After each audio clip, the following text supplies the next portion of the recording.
हे गाईज, नमस्कार सगळ्यांना. कसे आहात सगळे? अनुष्का व्लॉग्समध्ये तुमचं स्वागत आहे. जसे की तुम्हाला माहिती आहे, आपण चाललो आहोत तिरुपती बालाजीला. हा आहे आपला एपिसोड 2. आपण वर म्हणजे तिरुमला बालाजीला चाललो आहोत. त्यासाठी आम्ही फर्स्ट बस घेतली, जी तुम्हाला तिरुपतीमधून तिथं ऑलमोस्ट 10 मिनटाला बसेस असतात. तुम्ही तिथून वरती जाऊ शकता. आणि असं हे त्याचं एंट्रन्स आहे. खूप सुंदर असं एंट्रन्स आहे, तुम्ही बघू शकता. असं एक गरुडसारखं, गरुडदेव म्हणायला हरकत नाही. एक गरुडदेवसारखे तिथं एक मूर्ती होती. पहिलं तर त्यांचं दर्शन होतं. आणि थोडंसं आत गेलं म्हणजे असं खूप रोडच्या आतमध्ये गेलं की असं हे त्यांचं एंट्रन्स लागतं. आपण त्याला चेकपोस्ट टाईप म्हणू शकतो. जे बसेस तिथून जातात त्या सगळ्यांचं लगेज चेक होतं पहिलं, आणि त्यानंतर ते बस पुढे सोडतात. त्याच्यानंतर आपलं चेकिंग वगैरे सगळं झालं लगेजचं, आणि मग आपण पुढच्या प्रवासाला सुरुवात केली. हे आहे तिथले रोड्स. म्हणजे ऑलमोस्ट आपण म्हणू शकतो की घाट आहे, आणि खूप सुंदर असा घाट आहे. रात्रीच्या टाईमला सुद्धा तिथं खूप लाईट्स वगैरे होते, आणि हे फुलं वगैरे त्यांनी खूप छान मेंटेन केलं आहे. वर जाताना खूप मजा येते, तेवढीच भीती पण वाटते. जसं तुम्ही उंचावर जाता हळूहळू तसं थोडीशी भीती पण वाटते, कारण एकतर आम्ही तर रात्री जातो. रात्र असल्यामुळे म्हणजे मला तरी खूप भीती वाटते उंचीची, त्यामुळे थोडंसं घाबरायला होतं. बट दिवसा खूप छान दिसतं, ते खूप भारी दिसतं येताना. तिथे मस्त असं डोंगर वगैरे घाटात जसं असतं सेम तसं, काहीच फरक नाही. आणि त्या बस ड्रायव्हरवाल्या काकांना हॅट्स ऑफ आहे की एवढं रात्रीतसुद्धा ते खूप छान गाडी चालवतात. असं नाही की कशी पण गाडी चालवली, खूप छान आणि स्मूथ गाडी चालवतात, जेणेकरून आपल्याला एवढी पण जास्त भीती नाही वाटत. पुढे नक्की बघा की आपण वरती गेलं की कसं आहे मंदिर.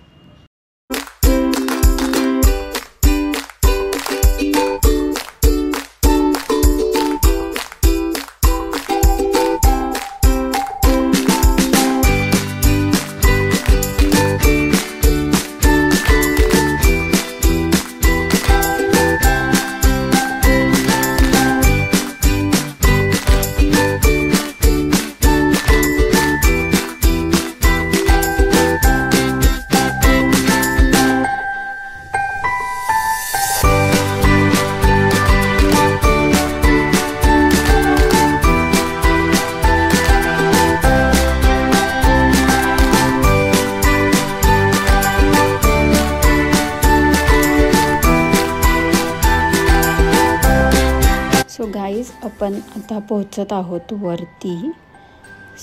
हे आहे परत वरचं एक असं एंट्रन्स आहे. इथे असं कमानसारखं, ह्याच्यातून तुम्हाला समजतं की हां बाबा, तुम्ही घाटातमधून वरती आले आहात, आणि आता तुम्ही मंदिरामध्ये किंवा मंदिराच्या प्रेमायसेसमध्ये तुम्ही एंटर केलं.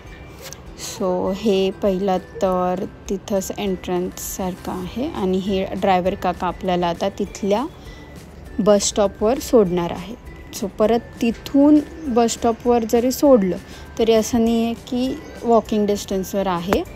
आपल्याला परत एखादं कॅब किंवा रिक्षा असं काहीतरी तिथे घ्यायला लागतं. रिक्षा वगैरे तर नसतेच तिथे, त्यांचे 4 व्हीलर्स असतात. ते लोक स्टॉपपासून ते मेन बालाजी मंदिराच्या दर्शनाच्या लाईनपर्यंत नेतात. आम्ही नंतर तिथे गेल्यावर थोडंसं फ्रेश झालो, आणि आम्ही फिगर आऊट करत होतो की नक्की कसं जायचं. तेवढ्यातच चालता आम्हाला असं हे सुंदर असं दिसलं. बालाजींचं असं त्यांनी मूर्ती किंवा काय आपण म्हणू शकतो पेंटिंग, स्कल्पचर असं ठेवलं होतं. तिथे आम्ही थोडे फोटो काढले, आणि मग आम्ही शोधायला लागलो की आता कशाने जाता येईल पुढे. आम्ही इथं आम्हाला दिसलं की खूप लोक उभी होते. तिथल्या एकाने सांगितलं आम्हाला की इथे बस येते, जे तिथे फ्री असतात. इथून ते दर्शनाच्या लाईनपर्यंत फ्री बसेस असतात, पण त्याला खूप वेळ होता. सो मग आम्ही डिसाईड केलं की आम्ही गाडीतून जातो. तर आम्ही अशी 4 व्हीलर घेतली होती आणि आमचं फ्री दर्शन होतं. सो ते आम्हाला फ्री दर्शनाची जी लाईन आहे तिथे सोडणार होते. तिथे पास दर्शनाची लाईन आणि फ्री दर्शनाची लाईन हे दोन्ही पण वेगळे असतात. दर्शनाची लाईन फ्रीवाली जी असते ती पुढून असते थोडीशी, ती खूप वळसा घालून येतो आपण तिकडे. सो आम्हाला त्यांनी तिथे सोडलं. मग तिथून आम्ही लाईनला लागलो, एंटर केला. हे बघा असं त्यांचं लाईन लागायचा जो पॅसेज आहे तो असतो. इथे आपण म्हणजे बसू वगैरे पण शकतो आणि असं पाण्याचं पण असतं तिथं ठिकठिकाणी. सो पाणी पाहिजे तर पाणी वगैरे पिऊ शकतो, बसू शकतो, कारण खूप मोठी लाईन असते. हे जस्ट स्टार्ट आहे. इथून सगळे लोक एंटर होतात जे फ्री दर्शनासाठी येतात. सो इथे जास्त एंट्रीला गर्दी नाही दिसत, पण पुढे जसं जाऊ आपण तशी गर्दी दिसते. हळूहळू असं वाटतं की खूप लोक आले आहेत. सो चला तर मग आपण हळूहळू असंच पुढे जाऊया चालत, कारण खूप चालायचं आहे आपल्याला अजून खूप. असं आम्ही दोघांनी पण त्यांनी लावतात तसं टिळा लावला. सो मी जे लावलं आहे त्याला ते पद्मावती असं म्हणतात आणि आमच्या भाऊरायांनी जो लावला आहे त्याला बालाजीचं असं म्हणतात. सो हे बघा गर्दी मी म्हणलं ना तुम्हाला, फक्त एंट्रीला थोडीशी गर्दी कमी असते, पण जसं तुम्ही पुढे जाल तसं तुम्हाला खूप जास्त गर्दी भेटेल. तर त्या गर्दीनंतर मी व्लॉग नाही शूट केला, कारण मोबाईलची बॅटरी डेड झाली होती, मोबाईल स्विच ऑफ झाला.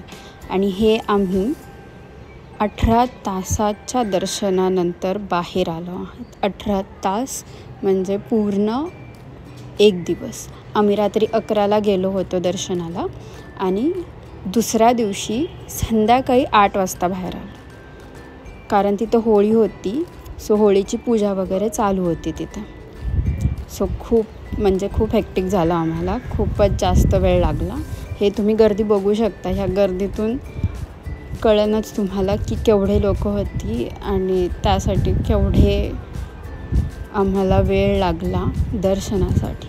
हे बघा खूपच जास्त गर्दी होती. हे बाहेर आहे मंदिराचं आणि हे असं मंदिर ह्याच्या आत आहे. खरं तर आपण एक कुंपण टाईप म्हणतो ना तसं. मंदिराच्या साईडला त्यांनी बालाजींची अशी सुंदर मूर्ती अशी केलेली आहे. खूप छान आहेत मूर्ती. आणि हे जे गोल्डन दिसतंय ते टेम्पल आहे खरं. हे ते मूर्तीचे म्हणजे ते जे स्कल्पचर आहे त्याचे फोटोज आहेत. हे तिथे मी लाईटमध्ये काढलेलं आहे त्या ह्याचे मूर्तीचे आणि हे एडिटिंग केलं. सो असं होतं आपलं तिरुपती बालाजी यांचं मंदिराचं दर्शन. सो उद्या जाणार आहोत आपण कालहस्तीला. So stay tune for that vlog. Thank you for watching.